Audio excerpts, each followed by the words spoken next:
এই যুগের হাকিমুল উম্মতের লেখা কবিতা।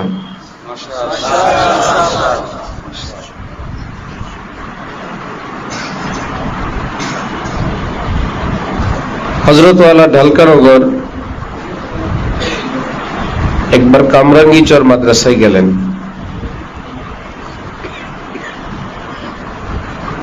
গিয়েই আমি ছিলাম সাথে।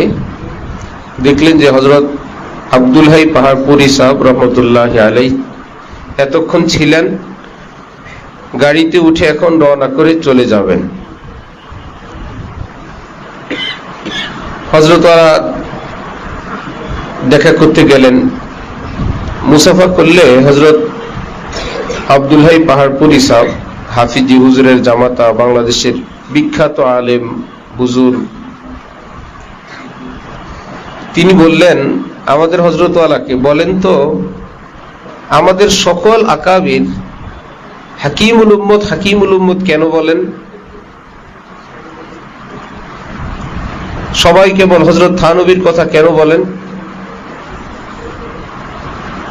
বড়রা এরকম প্রশ্ন করলে ক্ষেত্র বিশেষ জবাব দিতে হয়, ক্ষেত্র বিশেষ জবাবটা ওই বড় থেকেই শুনতে হয়। এটার পরিবেশ পরিস্থিতি বুঝতে হয়। নবীজি প্রশ্ন করতেন, সাহাবায়ে কেরাম বলতেন আল্লাহু ওয়া রাসূলুহু আ'লাম, আপনি আর আপনার আল্লাহই ভালো জানেন। ওই উত্তরটা দেওয়ার জন্য একটা প্রেক্ষাপট, একটা পরিস্থিতি তৈরি করার জন্য নবীজি প্রশ্ন করতেন।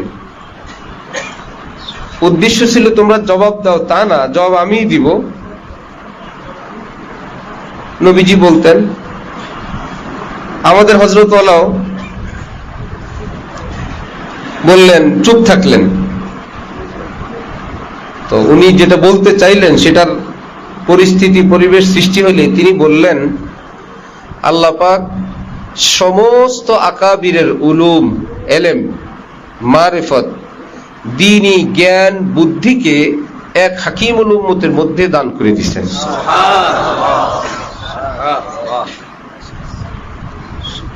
এক হাকিমুল উম্মত বলা মানে হইল সমস্ত আকাবিরকে বলা, ওনাকে শ্রদ্ধা করা মানে সকল আকাবির।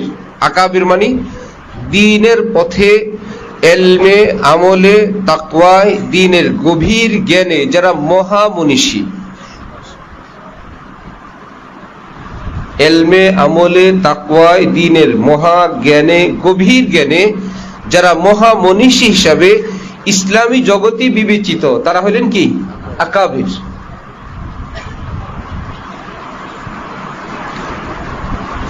ঢালকানগর মাদ্রাসায় একজন হিসাব রক্ষক ছিলেন একবার, অনেকদিন। উনি আমাকে বললেন, বলো তো তোমাদের পীর সাহেব বড় না ঢালকানগরের মোতায়েন সাহেব উনি বড়?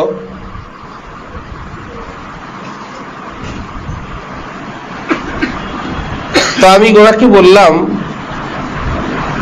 দুইটা উঁচু পিলার, উপরের দিকে অনেক উপরে, কোন পিলারটা বড় এটা নিচের থেকে তো বলা যাবে না।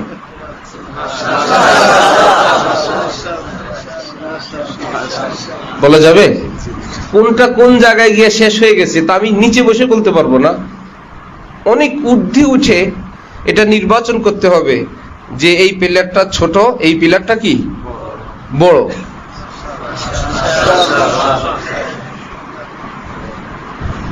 দেখবা কোন সরকারি গুরুত্বপূর্ণ স্থানে, স্থাপনায় সিকিউরিটির জন্য ওয়াচ টাওয়ার করে। গুরুত্বপূর্ণ ব্যক্তিবর্গ কোন এলাকায় আসবেন, সেই পথের রাস্তা যেমন নিচে একটা পার্টি আছে, আরেকটা পার্টি আছে বাড়ির ছাদে ছাদে, যারা দেখছো। প্রধানমন্ত্রী আসবেন, প্রেসিডেন্ট আসবেন, তার জন্য একটা আছে। যদি আরো গুরুত্বপূর্ণ হয় তাহলে ড্রোন সার্ভিস দেয় অনেক উপর থেকে, সব দেখতে পায়। যাকে আল্লাহ পাক সেইরকম মাকাম দেন, তা অটোমেটিক কুদরতি ভাবেই সেই জগতে, সেই চ্যানেলে, সেই স্তরের মধ্যে খবর হয়ে যায়। এটা নিচের থেকে তারা সাধারণ মানুষরা এটা অনুমান করা মুশকিল। হযরত পাহাড়পুরী বললেন, আল্লাহ পাক হাকিমুল উম্মত থানবীর মধ্যে আকাবিরের উলুম, সব উলুমকে আল্লাহ পাক এক ব্যক্তির মধ্যে জমা করে দিয়েছেন। হাজী ইমদাদুল্লাহ মুহাজির মক্কি রহমতুল্লাহি আলাইহি, যার থেকে আমাদের দেওবন্দ সৃষ্টি, যার থেকে আমাদের দাওয়াতুত তাবলীগ সৃষ্টি, যার থেকে এই উপমহাদেশ সহ সারা পৃথিবীর দ্বীনের এই সুন্দর নুরানি সুন্নত মোতাবেক এই শিক্ষা ব্যবস্থা চলমান, এবং যাদের খেদমতকে মাইনাস ধরা হইলে যে ওলামায়ে দেওবন্দ নাই, তাহলে ইসলামের খেদমতে কারা আছে অন্ধকার হয়ে যায়। সে হাজী আমদাদুল্লাহ মুহাজির মক্কি একবার বলতেন, এতদিন ভাবছিলাম মাওলানা কাসেম নানুতুবি, রশিদ আহমদ গঙ্গুহি আগে, এখন দেখতেছি ওনাদের দুজনকে ছাড়াই আশরাফ আলী থানভী সকলের আগে চলে গেছেন।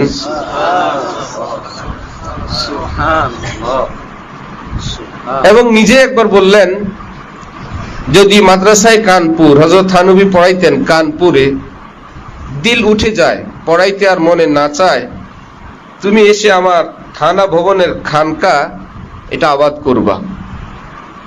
তার মানে থানা ভবনটা হযরত থানভীকে দিয়ে শুরু না, হাজী আমদাদুল্লাহ মুহাজির মক্কির খানকাও কোনটা? থানা ভবন।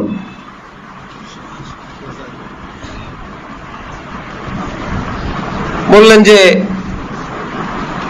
যদি এরকম হয় যে কখনো মাদ্রাসা থেকে মন উঠে যায়, তাহলে তুমি এসে আমার থানা ভবনে এই খেদমত করবা।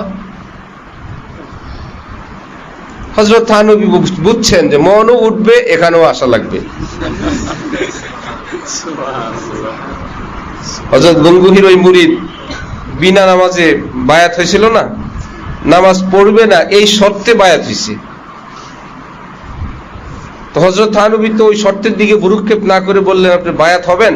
জি বায়াত হব, लेकिन मौलवी साहब ख्याल रखना मुझे नमाज नहीं पढ़ना है। হযরত সেটাকে এড়াই গিয়ে ভাবলেন যে আগে বায়াত তো করি। আর সেই লোক বায়াত নামাজ পড়বে না, এর কারণ একটাই, উযু করতে তার ভালো লাগে না।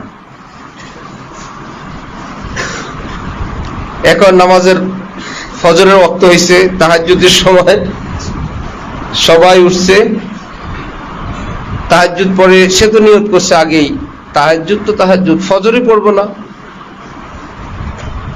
এমন চুলকানি উঠছে হাতে, পায়ে, চেহারায়, কে জানি বলল পানি দিলে চুলকানি ভালো হবে। এর মধ্যে যেই জায়গায় পানি দেয় চুলকানি ভালো হয়ে যায়।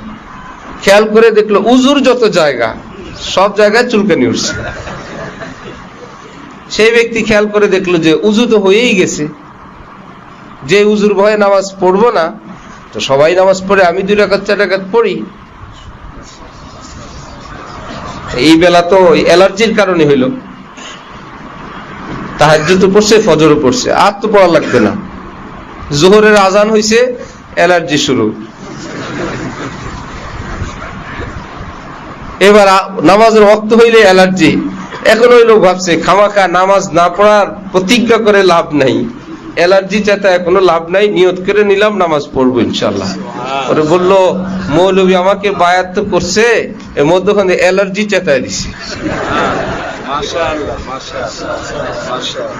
হযরত থানভী লিখছেন, ভারতের কোন এলাকায় কোন লোক মারা গেলে মসজিদের মুয়াজ্জিন বা খাদেম সাহেবকে 40 দিন পর্যন্ত খানা খাওয়ানোর একটা রেওয়াজ ছিল। ওই এলাকায় এক বুজুর্গের এক সালেক বেচারা আল্লাহর মহব্বতে গেলেন, খাওয়ার ব্যবস্থা নাই, মসজিদে থাকবেন। এর মধ্যে ওই মুয়াজ্জিন সাহেব ছুটিতে যাবেন, বলল তুমি আজান দিও আর এই খাবার আসবে, তুমি খাবার খেও। এখন সে চলে গেছে দীর্ঘদিন, 40 দিন যখন ঘনায় আসছে, এই লোক তো ভাবতেছে আল্লাহ এই লোক মারা গেলে আল্লাহ আমার খাওয়ার ব্যবস্থা হয়েছে, তারপরে কি হবে? ঠিক 40 দিনের মাথায় আরেকজন মরছে। দ্বিতীয় 40 দিন খানা চালু, ঠিক আবার 40 দিন শেষ হলে আরেকজন মরে। এলাকার লোকেরা গিয়ে বুজুর্গের নিকট বললেন যে এই ঘটনা, আমাদের 40 দিনের মাথায় একজন করে মারা যায়, ঘটনা কি? বললো ঘটনা কি আমরা তো জানি না, মুয়াজ্জিন সাহেব ছিলেন অনেক দিন থেকে নাই উনি, ওনার জায়গায় এক লোক আসছে। এই বললো জলদি ওই লোকের খানা জারি করো, না হলে একটাও বাঁচবা না, 40 দিন একটা করে যাইতে থাকবা, ওনার খানা বন্ধ হবে না, এটা ঠিক। খানা জারি করে দিছে, মরা বন্ধ হয়ে গেছে।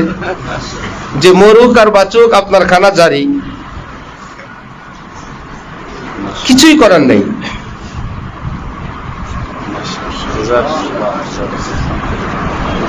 আল্লাহু আকবার। হাকিমুল উম্মত মাওলানা আশরাফ আলী থানভী, ওনার কাছে লোকেরা আসতো, আশপাশের লোকেরা বলতো क्या है, क्यों आते हैं लोग मौलवी साहब के पास, मौलवी थानवी के पास? আমরা তো সারা বছর কাছেই থাকি ভাই, এমন অলৌকিক কিছু তো দেখি না। সারা দেশ থেকে, সারা দুনিয়া থেকে লোক ওনার কাছে আসে। কেউ গিয়ে হযরত থানভীকে এই কথা বলছেন, হযরত বিভিন্ন লোক এই কথা বলে যে কেন আসে আপনার কাছে লোকেরা, তারা কোনো কারণ খুঁজে পায় না। হযরত থানভী বলতে मैं भी हैरान हूं, लोग क्यों मेरे पास आते हैं? আমি তো অবাক, কেন আমার কাছে লোকেরা আসে, আমি তো জানি না। কতটা মিঠা হওয়া মানুষ ছিলেন।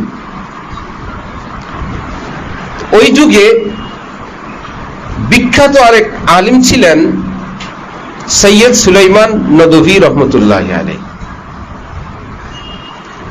পুরো মুসলিম বিশ্বের উল্লেখযোগ্য আলেম। হযরত থানভী একজন, আর অন্যান্যরা আছেন। এইরকম বড় নক্ষত্রদের মধ্যে একজন সৈয়দ সুলাইমান নদভী। ওনার দৃষ্টিতে হযরত থানভীর বিভিন্ন কার্যকলাপে ভুল।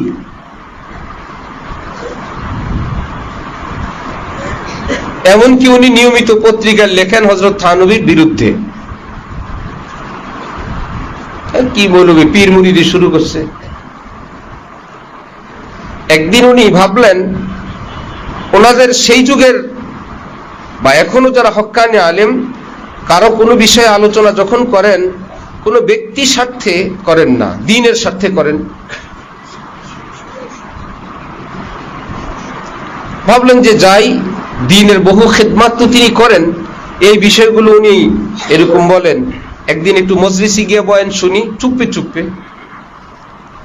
ওনার সেই পত্রিকায় লেখার আরেক সহযোগী হযরত মাওলানা আব্দুল বারী নদভী।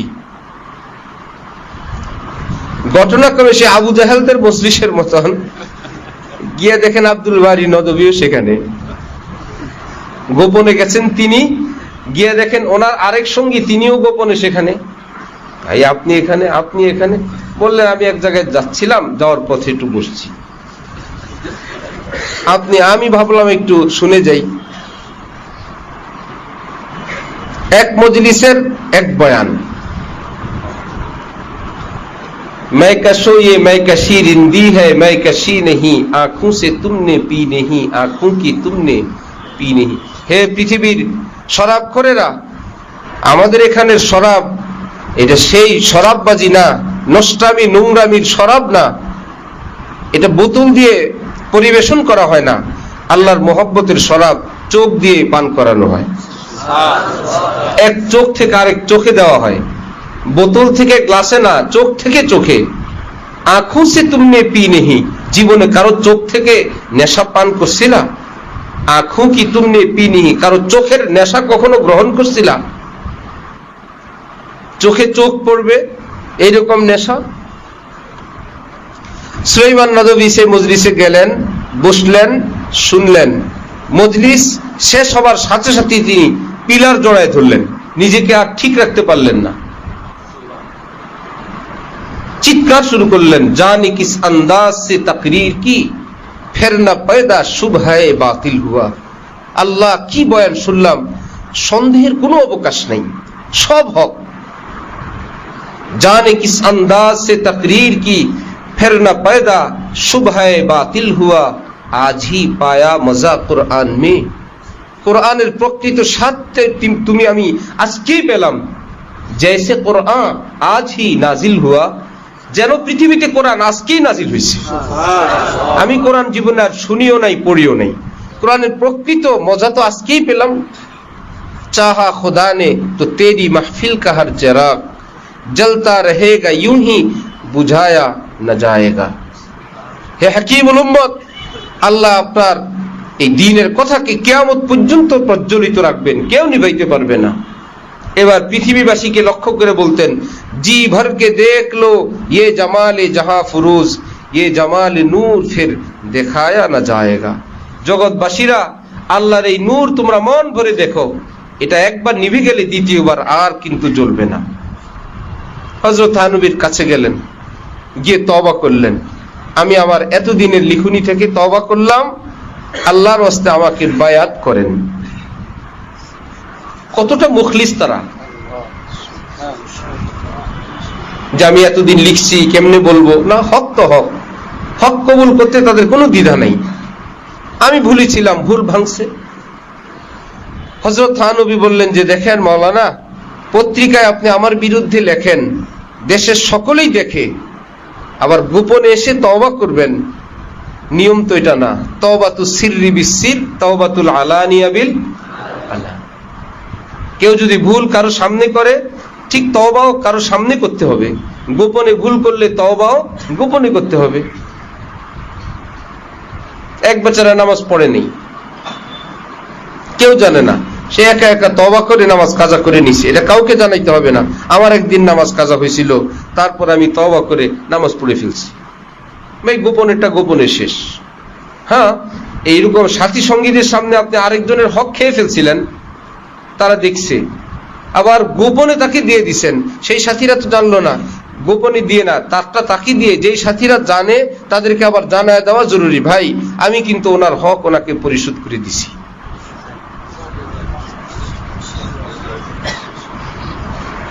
হযরত বললেন, যেভাবে অন্যায় সেভাবে তওবা যেহেতু, সুতরাং আপনার জন্য তওবার পদ্ধতি হবে সেই পত্রিকায় আপনি তওবানামা লিখতে হবে। যে জনগণের হাতে আগের পত্রিকা গেল, সেই পত্রিকায় যেন আপনার তওবাটাও পৌঁছে। হযরত নদভী বললেন, ঠিক আছে ইনশাআল্লাহ।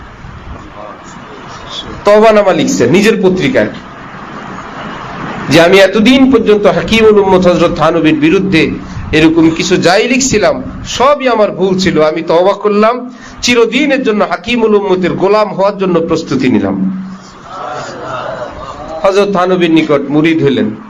হযরত থানবী কিছুক্ষণ পর হযরত নদভীকে খেলাফত দিয়ে দিয়েছেন। লোকের আবার বললেন, আপনি এত জলদি খেলাফত দিলেন, মাত্র বায়াত হইল। হযরত থানবী বললেন যে ভাই, শুকনা লাকড়ি, শুধু মেসের কাঠি দিয়ে একটু আগুন লাগানো বাকি ছিল, ভিজা লাকড়ি তো শুকাইতে হয়। মাওলানা সুলাইমান নদভী এলমে, আমলে, তাকওয়া, পরহেজগারিতে সব ঠিক ছিল, কিছু ভুল বৃত্তি ছিল, সেটা শেষ হয়ে গেছে, তো আল্লাহর মহব্বতের আগুন জ্বলে উঠছে। অন্যান্যদের এক একজনকে তো আমি শুকাইতে শুকাইতে বছর যায়, উনিও আগের থেকে মুখলেস, মুত্তাকি, পরহেজগার, কিছু ভুল ছিল, সেটা শেষ, এই জন্য আল্লাহর মহব্বতের আগুন জ্বলে উঠছে। বুঝো থানবী কি জিনিস। হযরত থানবী দারুল উলুম দেওবন্দের মুতাওয়াল্লি। যখন হযরত সৈয়দ হুসাইন আহমদ মাদানী আওলাদে রসুল, তিনি আওলাদে রসুল হিসাবেও বিশাল শান মান মর্যাদা, কিন্তু তিনি সিলেটে দ্বীনের খেদমতে আছেন, খুব আসতেন সিলেটে। সিলেটে হযরতের এক মেয়ের কবর পর্যন্ত আছে, মেয়ে পর্যন্ত বিয়ে দিয়েছেন, ফ্যামিলি সহ সিলেট থাকতেন। এই জন্য সিলেটের অলি গলি সকল অঞ্চলে হযরত মাদানী আর মাদানী, রক্তে রক্তে। হযরতের বারাকাতও আছে, খোলাফা আছেন, মানুষের মধ্যে দ্বীনদারি আছে অনেক বেশি, খুব বেশি আসতেন। এখনো হযরত মাদানীর সিলসিলার কোনো বাচ্চা, কোনো আওলাদ আসলে পুরা সিলেটের মধ্যে হালচাল হয়ে যায়, মদনী সাহেবের আওলাদ আসছেন, মদনী।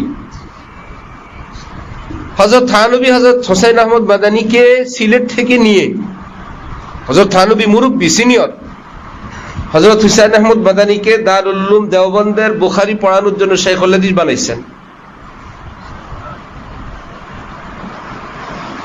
পরবর্তীতে দীর্ঘদিন পরে আবার যখন ভারত ভাঙা নিয়ে আলেমদের মধ্যে দুই ভাগ। হযরত থানভী চলে গেলেন কোথায়? ভারত ভেঙে পাকিস্তান হোক। আর হযরত মাদানী রয়ে গেলেন ভারত থাকুক, খণ্ডিত ভারত, অখণ্ড ভারত। আলেমদের সেরাদের মধ্যে দুই গ্রুপ। হযরত মাদানী ভারতের পক্ষে, হযরত থানভী পাকিস্তানের পক্ষে। এতটা এক পর্যায়ে যখন ভাগ হয়ে গেল, সিলেট অঞ্চল এটা কি ভারতে যাবে না পাকিস্তানে থাকবে, এই নিয়ে ঝামেলা। শেষে ফয়সালা হলো সিলেটবাসী যা বলে তাই। এই জন্য সিলেটের সঙ্গে তো মেঘালয় একদম সঙ্গে। যখন সিদ্ধান্ত হইল সিলেটবাসী যেই দেশে থাকতে চায়, ভারতে থাকতে চাইলে ভারত, তারা পাকিস্তানের সঙ্গে থাকতে চাইলে পাকিস্তান, এটা তো পূর্ব পাকিস্তান। হযরত থানভী লোক পাঠাইলেন, হাফিজ হুজুরকে, শাব্বির আহমদ উসমানী, জফর আহমদ উসমানী সহ আলেমদের বিশাল এক জামাতকে সিলেটে সফর করার জন্য। সেই মুসলমানদেরকে বলো তারা যেন পাকিস্তানের পক্ষে থাকে। শেষে তারা বললেন আমরা পাকিস্তানের পক্ষে থাকবো। এটা বাংলাদেশের ভাগে পড়ে গেছে আজকে বাংলাদেশ। কি ভূমিকা রাখতেন বুঝো। এইরকম যখন তুমুল আন্দোলন, যখন ভাগ বাটোয়ারা হয় নাই, একদিন হযরত মাদানী বললেন চলো ভাই আমরা হযরত থানভীর কাছে যাই। শুনছো? ওনাদের মতানৈক্যটা ওই পর্যন্তই থাকতো, একে অপরের প্রতি শ্রদ্ধা ভক্তি যে কত। সাথে বড় বড় আলিম ওলামা, দেওবন্দের হযরত মাওলানা এজাজ আলী সাহেব মুহাদ্দিস এবং বড় আদিব সাহেব সহ দেওবন্দ থেকে থানা ভবন রওনা হইলেন। ফোন নাই, যোগাযোগ নাই। গেলে পুষছিলেন যখন, তখন হযরত থানভীর খানকার রুটিন অনুযায়ী রাতের ঘুম আরম্ভ হয়ে গেছে। হযরত মাদানী আওলাদে রসুল, দারুল উলুম দেওবন্দের শেখুল হাদিস, বড় আলিমদের বহর। হযরত মাদানী বললেন যে ভাই, হযরত থানভী মুরব্বী মানুষ, ঘুমের ডিস্টার্ব করা যাবে না, যার কাছে বিছানাপত্র যা আছে খানকার বাইরে এখানে শুয়ে পড়ো, খোলা জায়গায়। সবাই শুয়ে পড়ছেন। তাহাজ্জুদে উঠলে হযরত থানভী উঠে দেখেন এই আলেমদের এই জামাত, সঙ্গে হযরত মাদানীও। আল্লাহ, হযরত আপনি এখানে? হযরত মাদানী বলেন হযরত আপনার ঘুমের ডিস্টার্ব হবে, এই জন্য আমরা একটু আসতে দেরি হয়েছে, আমরা আপনাকে আওয়াজ দিয়ে ঘুমের ডিস্টার্ব করি নাই, আমরা বাইরে শুয়ে গেছি। হযরত থানভী বললেন যত রুটিন টানানো আছে নিজামুল আওকাত সব নামাও। এই আওলাদে রসুল যতক্ষণ আমাদের এখানে থাকবেন, আমাদের কোনো রুটিন নাই, ওনার রুটিন আমাদের রুটিন।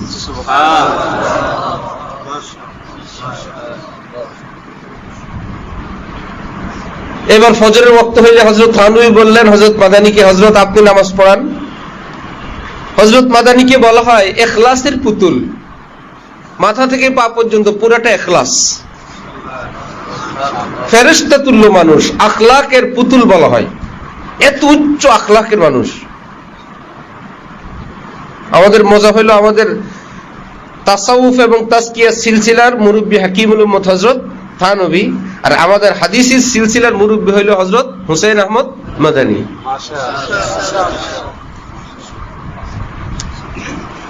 হযরত মাদানী বললেন যে দেখেন, আপনার আমার মধ্যে যে ইখতিলাফ রাজনৈতিক, এই ব্যাপারে আপনার এই অঞ্চলের, আপনার থানা ভবনের অনেক আলেমরা আমারে দেখতেই পারে না। আমি ইমামতি করলে তাদের আমার পিছনে নামাজ পড়তে ভালো লাগবে না। এখানে এরকম অনেক লোক আছেন। হযরত থানভী বলেন কারো ভালো লাগুক না লাগুক, আমি আশরাফ আলী নামাজ পড়বো, আপনি ইমামতি করান। এইবার হযরত থানভী আওয়াজ দিয়ে বললেন আজকে আমাদের নামাজের ইমামতি করবে আওলাদে রসুল হযরত হুসাইন আহমদ মাদানী, আমি আশরাফ আলী ওনার পিছনে নামাজ পড়বো, যার ভালো লাগে পড়ো, ভালো না লাগলে অন্যদিকে যাও। জানা গেল কয়েকদিন আর কয়েকজন অন্য মসজিদে চলে গেছে।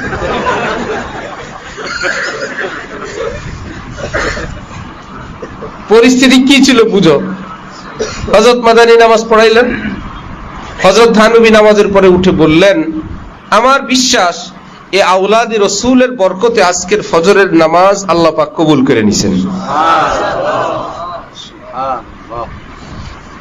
এই আলোচনাটা এখানে করা নিরর্থক না, আমাদের জীবনে, এলমি জীবনে নিজের সাথী সঙ্গী হোক, নিজের খেদমতের জীবনে ওস্তাদ হোক, সহকর্মী হোক, রাজনৈতিক জীবনে এক একজন এক এক ভাবধারার হোক, দৃষ্টিভঙ্গির হোক, হইতে পারে, ওই পর্যন্ত সেটাকে সীমাবদ্ধ রাখা। বাকি আলিমকে শ্রদ্ধা করা, মহব্বত করা, তার কাছে যেই কোরআন আমাদের কাছে সেই কোরআন, যেই কালেমা সেই কালিমা, যেই কাবা সেই কাবা, যেই রওজা সেই রওজা, যেই পাঁচ ওয়াক্ত নামাজ, যেই মাসআলা মাসাইল সব। সিলেট গেলে হযরত ওয়ালা আমাদের শায়েখকে একজন বললেন, হযরত থানভী এবং হযরত মাদানী সম্পর্কে কিছু বলেন। মুশকিল।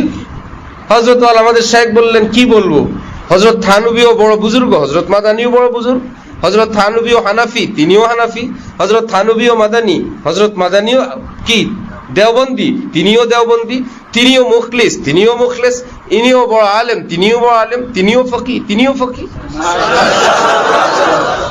কি বলবো, তিনিও আমাদের মুরব্বী, তিনিও মুরব্বী, দুজন আকাবের। আমরা তো এই শিখছি জীবনে, এর ব্যতিক্রম কিছুই শিখি নেই। আলেমদের মধ্যে এই ছোটখাটো ভুল বিচ্যুতি তাদের একে অপরের দৃষ্টিতে, আমাদের দৃষ্টি তো না, সেটা তাদের। কিন্তু কুদরত আল্লাহ পাক হাকিমুল উম্মতের দ্বারা প্রায় 2000 কিতাব লেখায় রাখছেন। দ্বীনের এমন কোন চ্যাপ্টার, এমন কোন বিষয় নাই যেখানে আল্লাহ পাক হযরত থানভীর হাতে কিতাব লেখান নাই। এজন্য বর্তমান যুগের উলামায়ে কেরাম, হাটহাজারীর মোহতামিম সাহেব হযরত আহমদ শফি সাহেব রহমতুল্লাহি আলাইহি বলতেন আলেম ওলামাদেরকে, তোমরা হাকিমুল উম্মত আশরাফ আলী থানভীর কিতাব পড়ো, নইলে নাবালেগ থাকবা, নাবালেগ শিশু থাকবা। হযরত ইলিয়াস সাহেব দাওয়াতুত তাবলীগের প্রতিষ্ঠাতা, ওনার মূল উসুল ছিল, কথা ছিল এই, কাজের পদ্ধতি হবে আমার 3 দিন 4 দিন তালিম ইত্যাদি 10 দিন, একটা পদ্ধতি আমি সিস্টেম করলাম, কিন্তু তালিম হবে হাকিমুল উম্মত থানভীর কিতাবের। ওনার এই তালিমাত গুলো ছড়ানো দরকার। তাফসীর বয়ান কোরআন দেখো, ইমদাদুল ফাতাওয়া দেখো, হযরত থানভীর কথাগুলো হলো ওই যে হযরত পাহাড়পুরীর কথা, সমস্ত আকাবিরের উলুম কি আল্লাহ পাক একার মধ্যে দিয়েছেন। তাহলে ওনার প্রেসক্রিপশনটা কি একজনের প্রেসক্রিপশন না, সবার, সবার, সবটাকে একত্রিত করে সকল উক্তি, সকল মতামতকে সামনে রেখে এই উম্মতের জন্য চলার একটা ব্যবস্থা করে দিয়েছেন। শাহ আবরারুল হক সাহেব বলতেন, মুজাদ্দিদে আজম, কিয়ামত পর্যন্ত যত মুজাদ্দিদ আসবেন সব মুজাদ্দিদের সর্দার হাকিমুল উম্মত হযরত আশরাফ আলী থানভী। এজন্য হযরত থানভীর কোন নির্ভরযোগ্য প্রকাশনী থেকে ছাপানো কোনো কিতাব যদি পাও, সম্ভব হলে সেটাকে খরিদ করো। 1 লাইন পড়লে 1 লাইনেই মণিমুক্তা, 1 পৃষ্ঠা পড়লে 1 পৃষ্ঠায় তোমার জীবনের পুঁজি। এই ভয় আর পাওয়া লাগবে না, এটা আসলে এটা আমল করা যাবে কিনা, এই কথাটা পরবর্তীতে বড় কিতাবের সঙ্গে টিকবে কিনা, বুখারী শরীফের উল্টা কিছু পাওয়া যায় কিনা, বড় কোনো ফতোয়ার কিতাবে আবার এর বিপরীত কিনা। ফতোয়ার কিতাব উল্টাবে, এই কিতাব উল্টাবে না। বড় কোনো দারুল ইফতা থেকে ফতোয়া যদি দেয়, আর যদি তুমি বেহেশতি যাওয়ার হযরত থানভীর প্রথম জামাতে পড়ানো কিতাব নিয়ে যদি খুলে দেখাইতে পারো, হযরত থানভীর বেহেশতি যাওয়ার তো বিপরীত আছে, 2 দিন পরে দেখবা ফতোয়া পাল্টে গেছে। বলবো সরি, আমাদের দেখা ছিল না, আমরা হযরত থানভীর এটা আমরা জানতাম না, উনি লিখলে ওনার বিপরীতে ফতোয়া সম্ভব না, আমরা ফতোয়া চেঞ্জ করে দিছি। বাংলায় হোক উর্দুতে হোক, নিজেরা এই কিতাব মুতালার অভ্যাস করো, এবং সব মুসলমানের ঘরে রাখার মতো কিতাব হযরত থানভীর বেহেশতি জেওয়াজ। অনেক ধরনের কিতাব আছে, ফুরুউল ঈমান, ফজলুস সাবিল, এরকম পরামর্শ করলে ঘরে রাখার মতন কিতাব, যেটা পৃথিবীতে উল্টানোর ক্ষমতার কারণেই। কিতাব তো বহুত আছে, পরে জানা গেল আলেম ওলামারা বললেন এটা ঠিক না, আবার কিতাব মুখস্থ করলাম, অন্য আলেমরা বললেন এটা ঠিক না। হযরত থানভীর কিতাব পড়ার পর আর এটা শুনতে হবে না, এটা ঠিক না। এটাকে ব্যাঠিক বলার আর পৃথিবীতে কেউ নেই।